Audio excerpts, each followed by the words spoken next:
الرحيم الحمد لله الذي لا يبلغ مدحته القائلون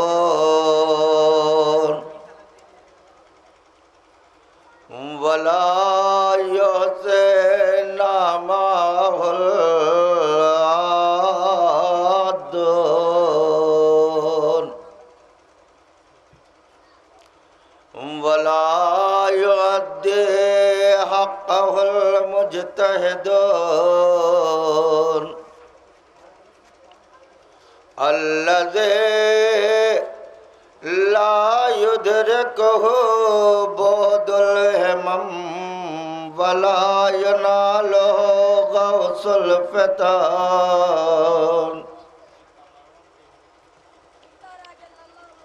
الذي ليس لصفته حد محدود ولا نعت موجود ولا وقت معدود ولا أجل ممدود فطر الخلائق بقدرته ونشر الرياح برحمته الصلاة والسلام على النبي الأمي المكي المدني القرشي الهاشمي الأبتهي سيدنا ونبينا ومولانا بالقاسم محمد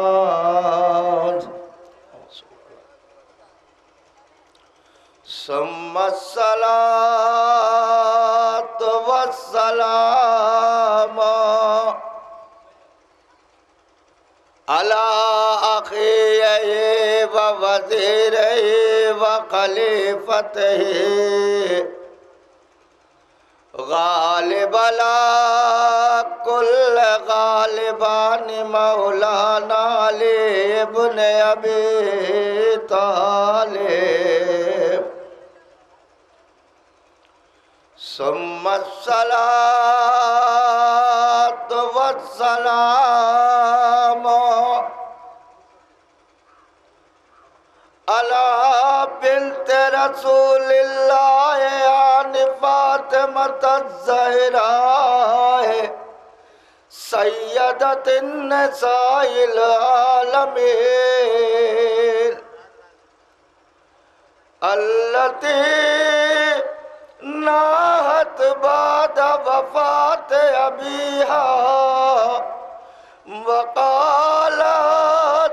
سبت علي مصائب لو أنها سبت على الأيام سرنا لياليها ثم الصلاة والسلام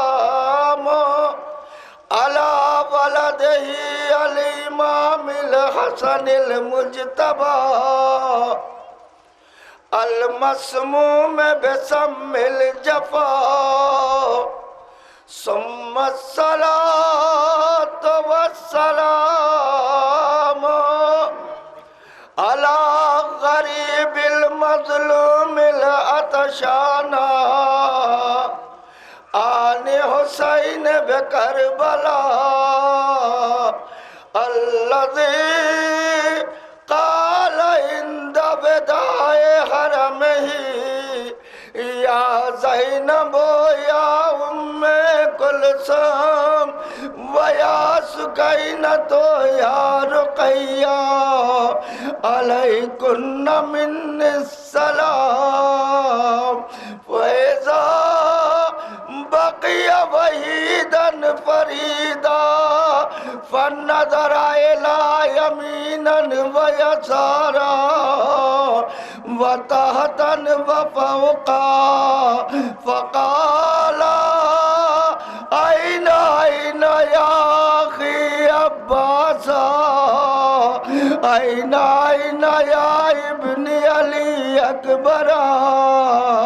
هل من ناصر ينصرنا هل من مغيث يغيثنا وهل من معين يعيننا ولعنة الله على أعدائهم إلى قيام يوم الدين آمين يا رب العالمين أما بعد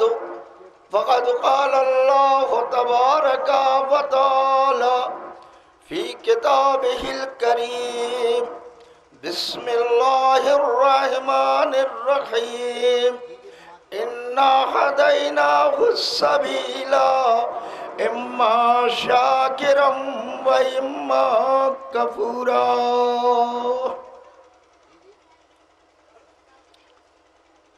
اہل عزا ماتمداران مظلوم کربلا عزاداران سید الشہداء اثر دعائے فاطمہ زہرا آرزو ہے بیمار کربلا تمنائے ثانی زہرا ارشاد رب العزت قرآن مجید میں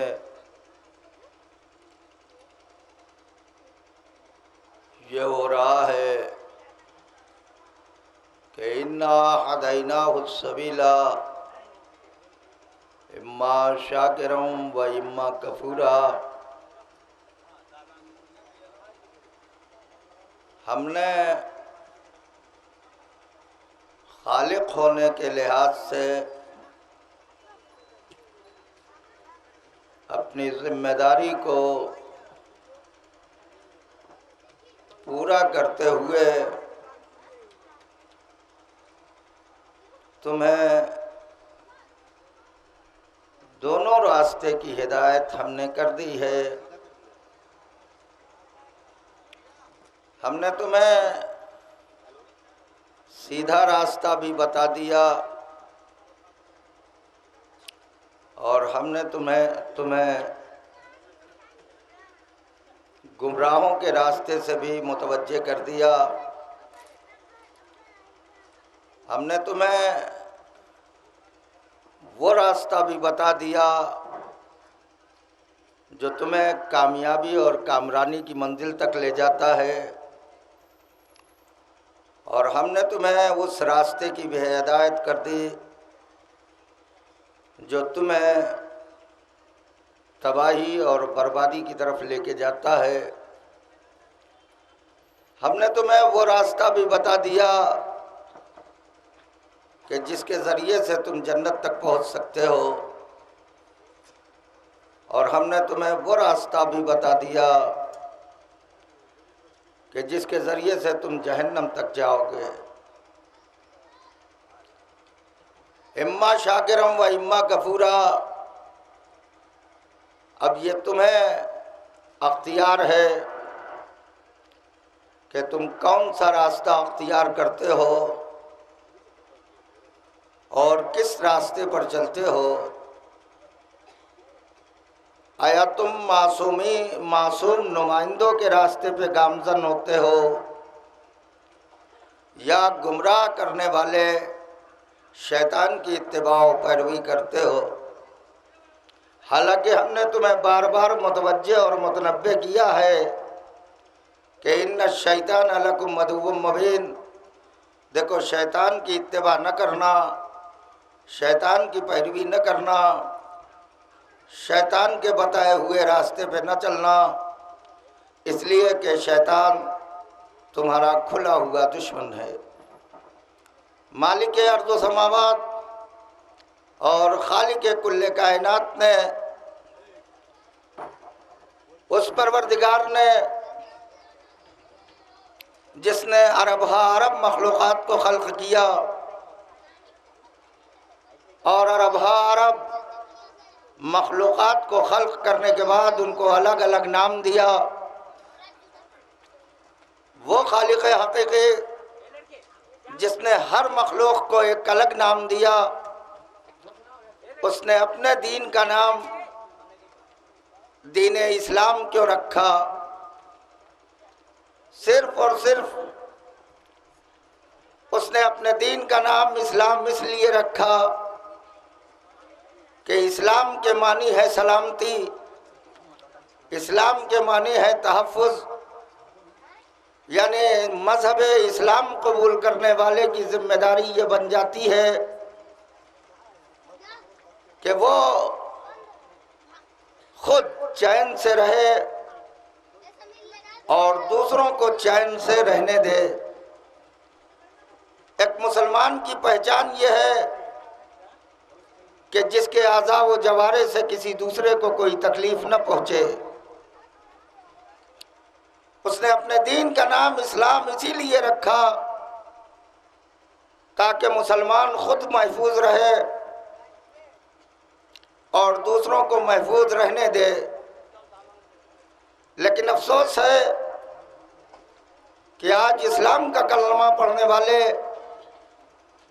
کچھ عناصر اسی اسلام کو رسوا اور بدنام کرنے کی کوشش میں لگے ہوئے ہیں۔ آج کچھ لا الہ الا اللہ محمد الرسول اللہ کہنے والے افراد اسلام کے دامن پہ بدنما داغ بن کے ابھر رہے ہیں اور وہ اپنی ذمہ داریوں کو اچھی طرح سے محسوس نہیں کر رہے ہیں، جبکہ خالق حقیقی نے اپنی تمام ذمہ داریوں سے سبکدوش ہوتے ہوئے اسی انسان کی ہدایت کے لیے، اسی کے تحفظ کے لیے، اسی کو تباہی اور بربادی سے بچانے کے لیے، اسی کو ذلت اور رسوائی سے نجات دلانے کے لیے اس نے انسان کے خلقت سے پہلے، آدمیت کے آغاز سے پہلے، بشریت کی ابتدا سے پہلے، بشریت کے تقاضوں کو پورا کیا۔ انسان کے دنیا میں آنے سے پہلے انسان کو جس چیز کی ضرورت تھی خالق کائنات نے انسان کی تمام تر ضرورتوں کو پہلے فراہم کر دیا اور اس کے بعد اس انسان کو اس دنیا میں بھیجا، تو ایسے نہیں بھیجا کہ دنیا میں آنے کے بعد اسے بھٹکنا پڑے، اسے پوچھنا پڑے، اسے معلوم کرنا پڑے، اسے دریافت کرنا پڑے،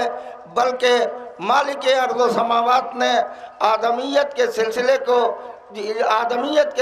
کا جو آغاز کیا ہے اس میں ہدایت لینے والے سے آغاز نہیں کیا ہے بلکہ ہدایت دینے والے سے آغاز کیا ہے۔ آدم کو اس نے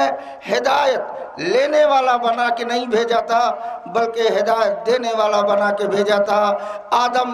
اس روئے زمین پر آئے اور اس کے بعد جناب آدم نے کائنات کو بسایا۔ آدمیت دھیرے دھیرے روئے زمین پہ پنپتی چلی گئی اور اس کے بعد خالق کائنات نے اسی آدمی کے لیے، اسی انسان کے لیے، اسی بشر کی ہدایت کے لیے معصوم رہنماؤں کے سلسلے کو جاری کیا۔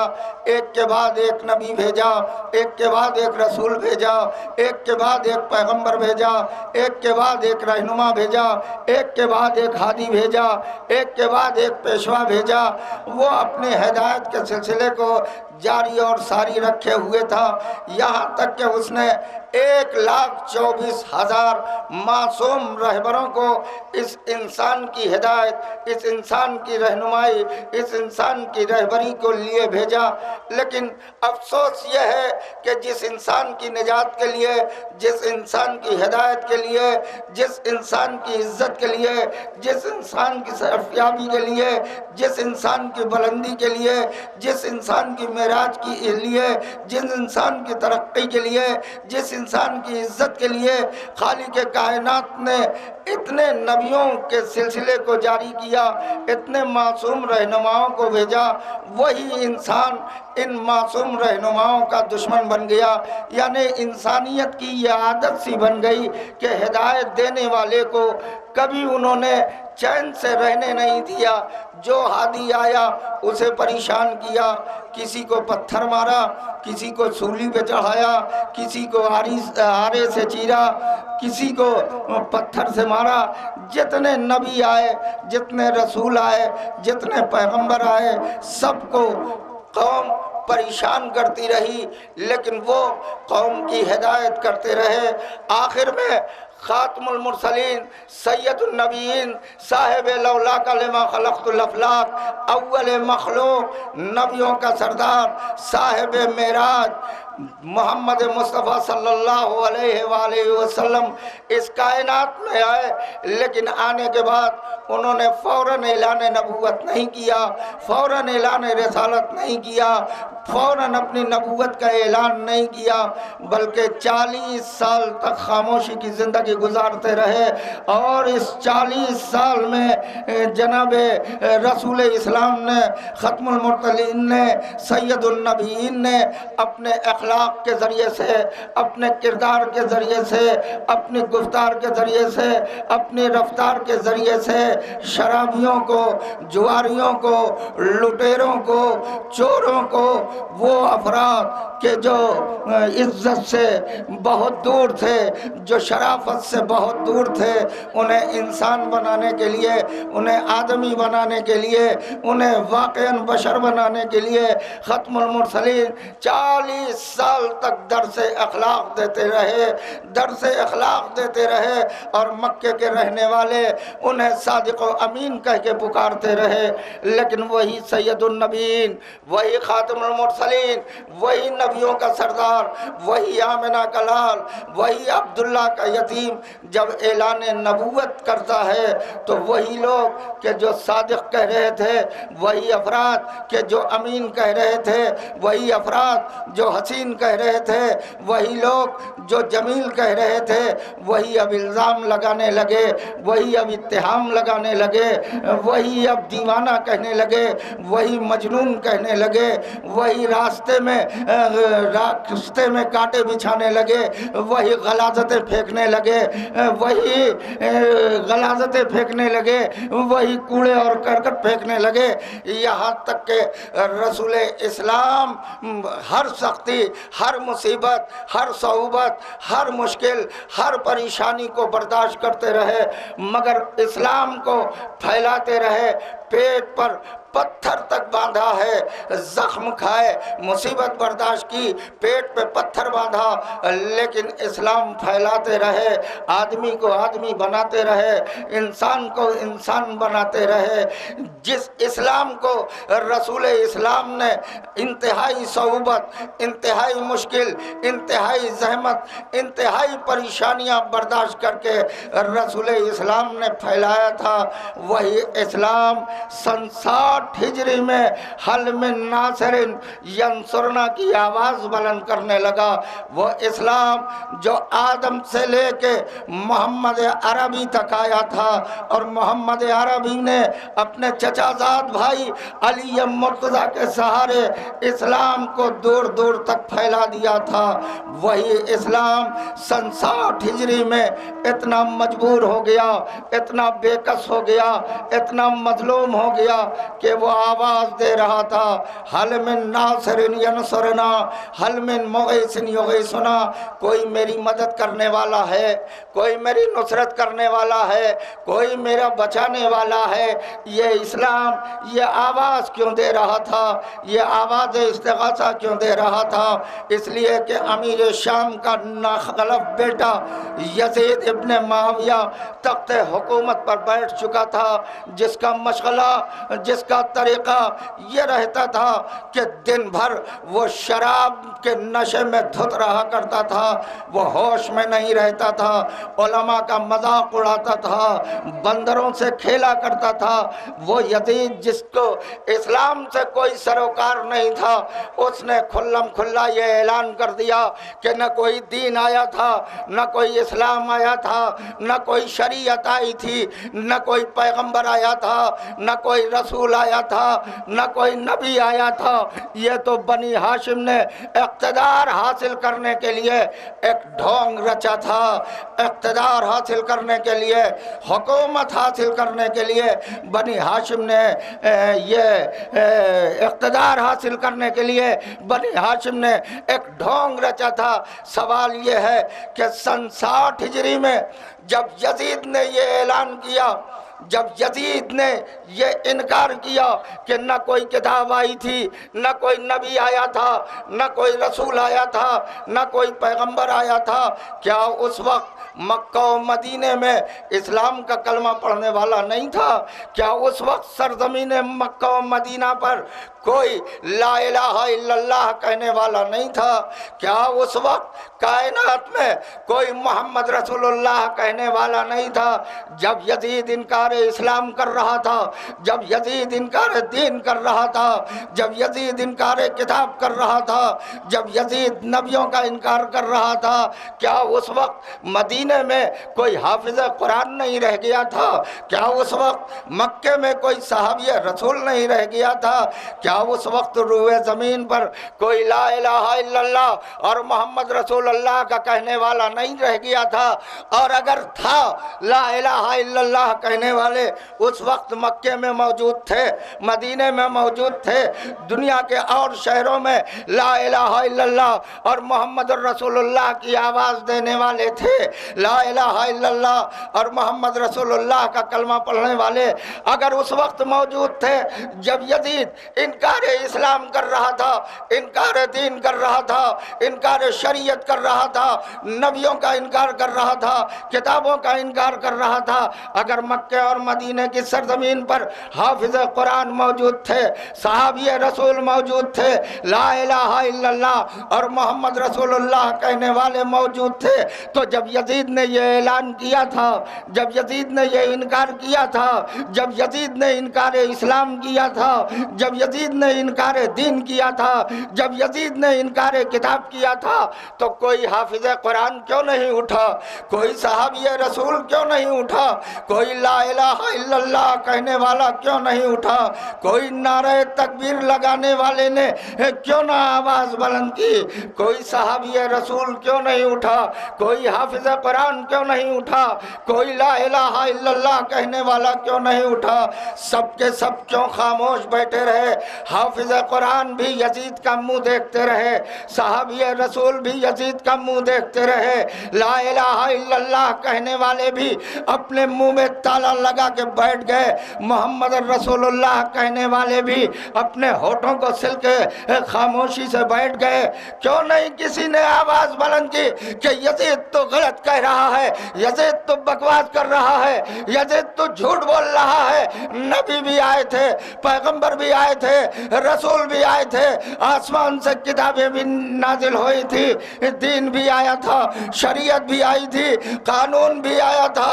کیوں نہیں کسی نے یہ آواز بلند کی؟ میری سمجھ میں نہیں آتا کیا ہو گیا تھا اس وقت اہل اسلام کو، حافظ قرآن کو، حافظ قرآن کو صحابی رسول کے منہ میں کیوں دہی جم گئی تھی؟ کیوں نہیں کسی نے یزید کے سامنے آ کے کہا کہ تو کیا بکواس کر رہا ہے، تو یہ کیا اعلان کر رہا تھا؟ دین آیا تھا، شریعت آئی تھی، رسول آئے تھے، پیغمبر آئے تھے، نبی آئے تھے، کسی نے یزید کے سامنے آ کے کچھ بھی نہیں کہا، سب کے سب خاموش ہو گئے۔ آج امت مسلمہ کا 73 فرقہ ہے، 72 فرقہ اس عزاداری کے خلاف ہے، 72 فرقہ عالم کے خلاف ہے، 72 فرقہ تابوت کے خلاف ہے، اور آج وہ آوازیں بلند کرتے ہیں قرآن میں تابوت دکھاؤ، قرآن میں علم دکھاؤ، قرآن میں تعزیہ دکھاؤ، قرآن میں ماتم دکھاؤ، قرآن میں کریا دکھاؤ۔ خدا کی قسم میں اس جلوس اعضا کی قسم کھا کے کہہ رہا ہوں، میں اس مسجد کو گواہ بنا کے کہہ رہا ہوں کہ میں تمہیں علم بھی قرآن میں دکھاؤں گا، میں تمہیں تابوت بھی قرآن میں دکھاؤں گا، میں تمہیں ماتم بھی قرآن میں دکھاؤں گا، میں تمہیں بوسہ بھی قرآن میں دکھاؤں گا، میں تمہیں سر کا پیٹنا بھی قرآن میں دکھاؤں گا، میں تمہیں سینے کا پیٹنا بھی قرآن میں دکھاؤں گا۔ لیکن اس سے پہلے میرا تم سے یہ سوال ہوگا کہ پہلے تم یہ بتاؤ کہ کس نظریے سے تم ہم سے سوال کر رہے ہو، کس خیال سے تم ہم سے یہ سوال کر رہے ہو۔ اگر تمہارا تصور اور خیال یہ ہے کہ جو چیز قرآن میں ہے اسے مانیں گے، جو چیز قرآن میں نہیں ہے اسے ہم نہیں مانیں گے، تو بہت سی چیزیں ایسی ہیں کہ جو قرآن میں نہیں ہے، اس کی تفصیل کا موقع اس نازک موقع پر نہیں ہے۔ بس میں تم سے اتنا پوچھتا ہوں کہ ایک کافر جب مسلمان ہونا چاہتا ہے تو وہ کلمہ پڑھتا ہے، اور جب کلمہ پڑھتا ہے تو مسلمان بن جاتا ہے۔ اے ہم سے سوال کرنے والوں جو یہ سوال کرتے ہو، علم قرآن میں کہا ہے، ماتم قرآن میں کہا ہے، آنسو قرآن میں کہا ہے، ہم تم سے پوچھتے ہیں کلمہ قرآن میں کہا ہے، کیا تم کلمہ قرآن میں ہمیں دکھاؤ گے؟ کلمہ طیب قرآن میں دکھاؤ گے؟ کلمہ تمجید قرآن میں دکھاؤ گے؟ تشہد قرآن میں دکھاؤ گے؟ رکوع قرآن میں دکھاؤ گے؟ سجدہ قرآن میں دکھاؤ گے؟ سلام قرآن میں دکھاؤ گے؟ قیام قرآن میں دکھاؤ گے؟ کیا یہ تمام چیزیں قرآن میں موجود ہیں؟ قرآن تفصیل سے بات نہیں کرتا، قرآن اشاروں میں بات کرتا ہے۔ 72 فرقہ مسلمین، اگر آج یہ عزاداری سید الشہداء نہ ہوتی تو آج اسلام نہ جانے کہاں ہوتا، اسلام نہ جانے کب کے مٹ چکا ہوتا، اسلام نہ جانے کب کے ختم ہو چکا ہوتا۔ حسین، دل کی گہرائیوں سے آپ کی عظمتوں کو سلام، آپ کے کنبے کو سلام، آپ کے خانوادے کو سلام، دل کی گہرائیوں سے آپ کو سلام، آپ کی اولاد کو سلام، آپ کے اصحاب کو سلام، جس نے اپنے عظیم الشان قربانی دے کے اسلام کو ہمیشہ ہمیشہ کی زندگی دے دی۔ 72 فرقہ مسلمین، ہمیں جواب دو، ہمیں جواب چاہیے کہ جب یزید نے انکار دین کیا تھا، یزید نے انکار اسلام کیا تھا، تو لا الہ الا اللہ اور محمد رسول اللہ کہنے والے کیوں خاموش بیٹھے رہے؟ کیوں نہیں یزید کا مقابلہ کیا؟ کیوں نہیں یزید کے محل کو گھیرا؟ کیوں نہیں یزید کو تخت حکومت سے پکڑ کے گھسیٹا؟ کیوں نہیں کہا کہ تو اس قابل نہیں ہے کہ امیر المومنین کہا جائے؟ کیوں نہیں کہا کہ تو اس لائق نہیں ہے کہ خلیفۃ المسلمین بنے؟ کیوں خاموش بیٹھے رہے؟ بس اس کو ایک مثال سے میں سمجھانا چاہتا ہوں۔ اہل اسلام، عزاداران سید الشہداء، ماتمداران مظلوم کربلا، بس ایک مثال سے اس مسئلے کو سمجھے کہ مکہ اور مدینہ میں صحابی رسول بھی تھے، حافظ قرآن بھی تھے، لا الہ الا اللہ اور محمد رسول اللہ کہنے والے بھی تھے، اور ان کے سامنے یزید انکار دین، انکار اسلام، انکار قرآن، انکار انبیاء اور انکار آمد رسول کر رہا تھا، لیکن سب کے سب خاموش تھے۔ کیوں خاموش تھے؟ اس خاموشی کی وجہ اس مثال سے سمجھے۔ خدا نہ خواستہ آپ کے ملک ہندوستان کے اوپر اگر ابھی حملہ ہو جائے، پڑوسی ملک اگر حملہ کر دے، تو ذرا انصاف سے بتائیں کہ اس وقت ہندوستان کی باغ دور کس کے ہاتھ میں ہے؟ ہندوستان کا پرائم منسٹر کون ہے؟ آپ کے ذہن میں ہے، مجھے نام لینے کی ضرورت نہیں، آپ جانتے ہیں کہ ہندوستان کا پرائم منسٹر کون ہے۔ اگر ہندوستان پہ حملہ ہو جائے تو کیا پرائم منسٹر اپنی جگہ چھوڑ کے بارڈر پر دشمن سے مقابلہ کرنے کے لیے اسلحہ لے کے جائے گا، گن مشین چلائے گا، گولیاں برسائے گا؟ کیا بارڈر پہ وہ مقابلہ کرنے کے لیے جائے گا؟ آئیے چلے مل کے کہیں کہ آپ پرائم منسٹر ہیں، ہندوستان کی بات تو آپ کے ہاتھ میں ہے، چلیے ہندوستان کے اوپر حملہ ہو گیا ہے، اسے بچائیے۔ تو وہ آواز دیں گے ہمارا کام بارڈر پہ جانا نہیں ہے، ہمارا کام بارڈر پہ جا کے گولیاں چلانا نہیں ہے، ہمارا کام دشمن سے مقابلہ کرنا نہیں ہے، ہمارا کام دشمن سے مقابلہ کرنا نہیں ہے، ہمارا کام گولیاں چلانا نہیں ہے، ہمارا کام دشمن کے مقابلے میں کھڑے ہو کے گن مشین چلانا نہیں ہے۔ اس کے لیے فوج ہے، اس کے لیے فوج ہے جسے ہمیشہ بٹھا کے تنخواہ دی جاتی ہے۔ ان کی ذمہ داری ہے کہ اگر کوئی اس ملک کے اوپر حملہ کر دے تو وہ اس سے مقابلہ کرے، وہ اس کے سامنے آئے، وہ ان کے اوپر توپ سے گولے برسائے، وہ ان کے اوپر گن مشین سے گولیاں چلے، وہ انہیں پیچھے دھکیلے۔ لیکن انصاف سے بتائیں کہ اگر اسی پرائم منسٹر کے گھر کے اوپر حملہ ہو جائے تب پھر یہ پرائم منسٹر کیا کرے گا؟ کیا اس وقت بھی یہ کہے گا کہ نہیں ہمارا کام مقابلہ کرنا نہیں ہے، ہمارا کام لڑنا نہیں ہے، ہمارا کام گن مشین سے گولیاں برسانا نہیں ہے؟ نہیں، جب اپنے گھر پہ حملہ ہوگا تو پرائم منسٹر اپنے ہاتھ میں ریوالور لے کے باہر نکل آئے گا۔ کیوں؟ جب کل آپ سے کہا جا رہا تھا کہ اتنے بڑے ہندوستان پہ حملہ ہو گیا ہے، چلیے دشمن کا مقابلہ کیجئے، تو آپ نے یہ کہا کہ ہندوستان میرے باپ کی ملکیت نہیں ہے، ہم کو تو کچھ لوگوں نے منتخب کیا ہے، جب تک اس کا ٹائم ہوگا تب تک ہم برسر اقتدار ہے، اس کے بعد ہٹ جائیں گے۔ اس کے لیے فوج ہے، وہ جائے بارڈر پہ مقابلہ کرے۔ لیکن اگر اسی پرائم منسٹر کے گھر پہ حملہ ہوا،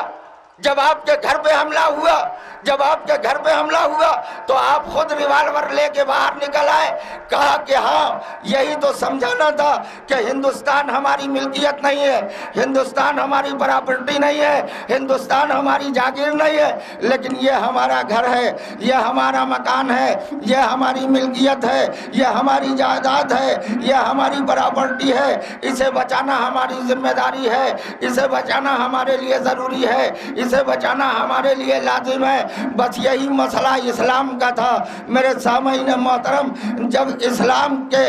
مد مقابل دشمن آیا، جب اسلام کا انکار کرنے لگا، تو جس کی پراپرٹی اسلام نہیں تھا، جس کی ملکیت اسلام نہیں تھا، جس کی جاگیر اسلام نہیں تھا، وہ سب کے سب اپنے ہونٹوں کو سی کے بیٹھ گئے۔ جس کی جاگیر اسلام تھا، جس کا دین اسلام تھا، جس کی ملکیت اسلام تھا، جس کی پراپرٹی اسلام تھا، اس حسین کے دل میں درد پیدا ہوا۔ اسلام کو حسین کے نانا نے پھیلایا تھا، اسلام کو حسین کے بابا نے پھیلایا تھا، اسلام کی حفاظت حسین کے بابا نے کی تھی،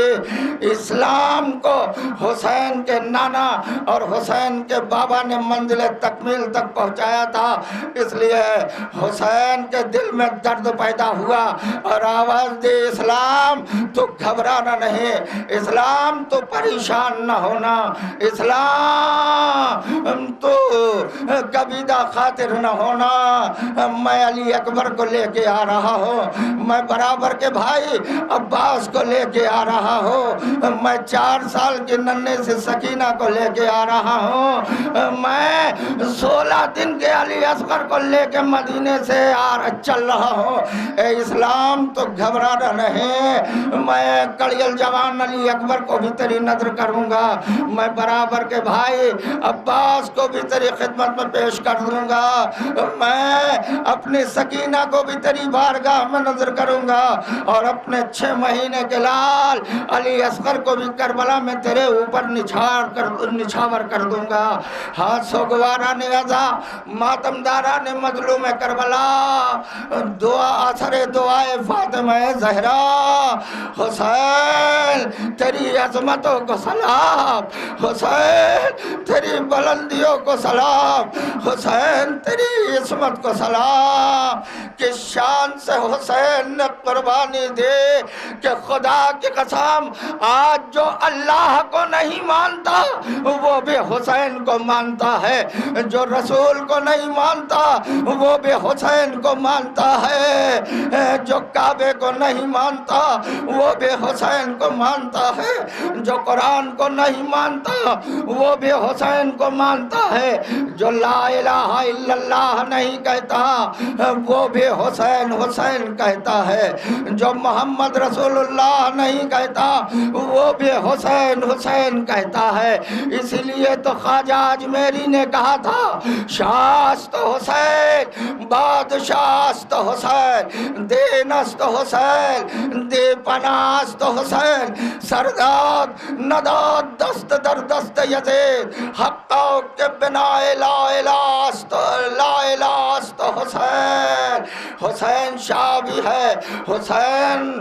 بادشاہ بھی ہے، حسین دین بھی ہے، حسین دی پناہ بھی ہے۔ کیا کہہ رہے ہیں خواجہ اجمیری؟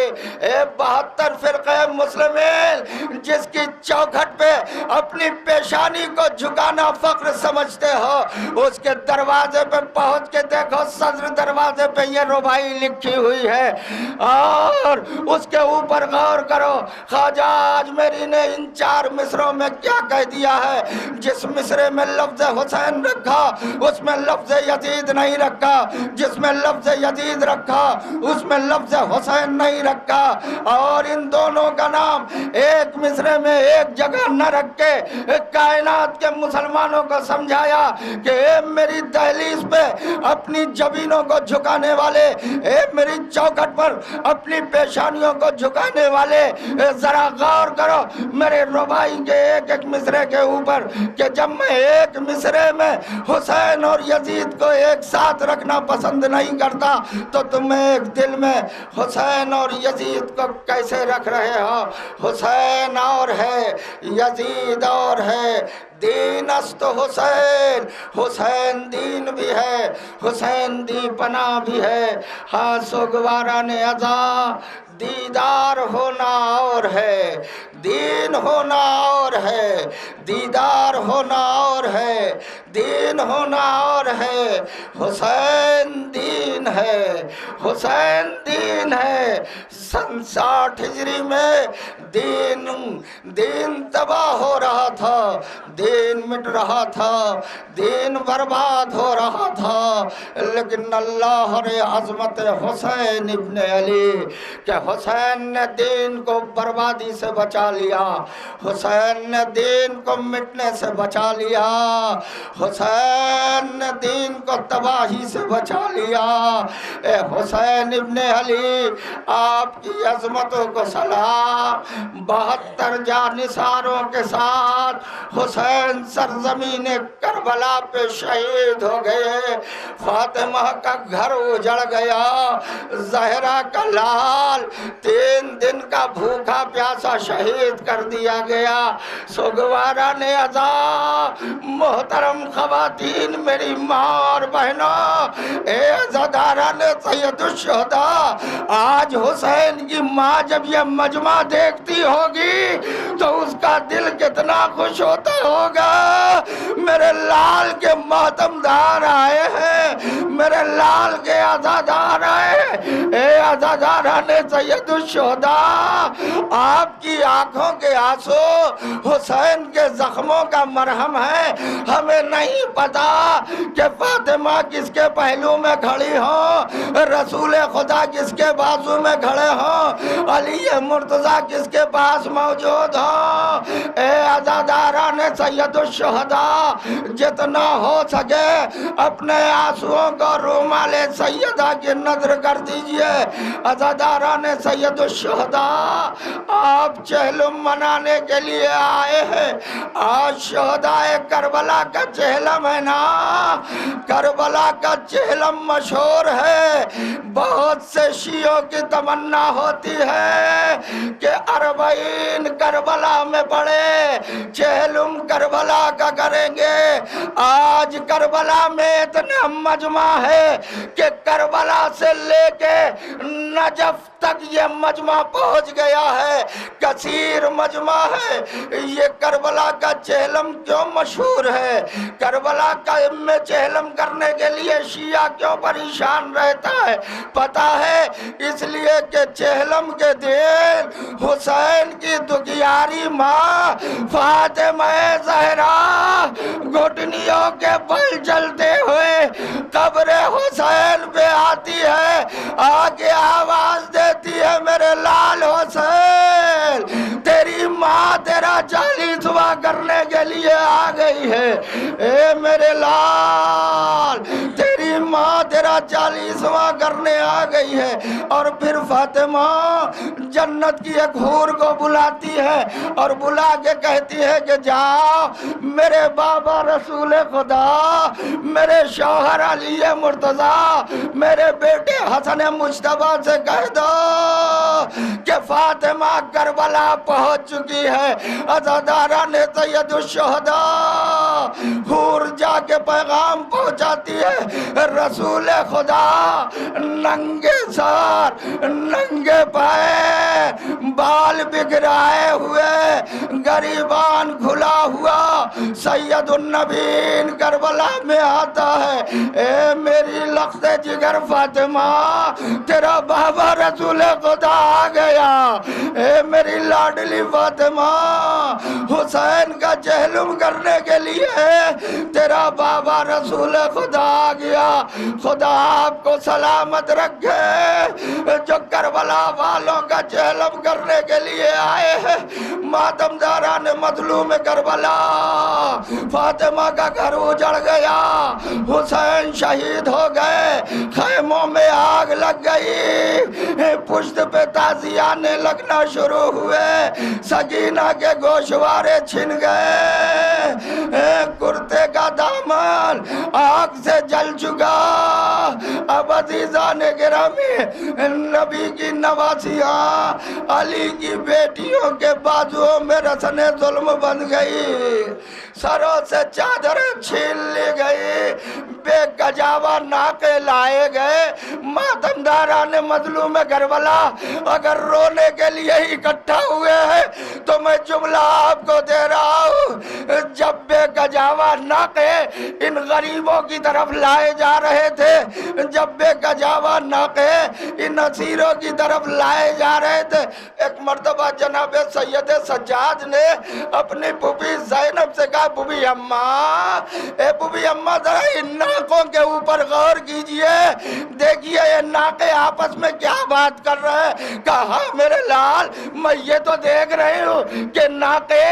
اپنا منہ ایک دوسرے کے کان کے قریب کر رہے ہیں، لیکن تم امام وقت ہو، اے میرے لال تم بتاؤ کہ یہ کیا کر رہے ہیں۔ ایک مرتبہ سید سجاد نے کہا، بھوبی اماں یہ ناکے آپس میں کہہ رہے ہیں کہ دیکھو ہماری پشت پہ نبی کی نوازیاں بیٹھنے جا رہی ہے، ہماری پشت پہ علی کی بیٹیاں سوار ہونے جا رہی ہے، دیکھو خیال رکھنا کسی کو کوئی تکلیف نہ ہونے پائے، ورنہ میدان محشر میں جواب دینا پڑے گا۔ اللہ اکبر، انسانوں کو غیرت نہیں ہے، حیوانوں کو نبی کی نوازی کا اتنا خیال ہے۔ نہ کے قریب آئے، سید سجاد نے کہا، بھوبی اماں دیکھیں یہ کس طرح ہماری غریبی پہ رو رہے ہیں، ہماری مظلومی پہ آنسو بہا رہے۔ ماتم داران مظلوم کربلا، لیجئے آل رسول اسیر ہو گئی، بے گجاوہ ناقے پہ نبی کی نوازیاں بٹھا دی گئی۔ اب یہ اسیروں کا قافلہ ادھر سے گزارا گیا،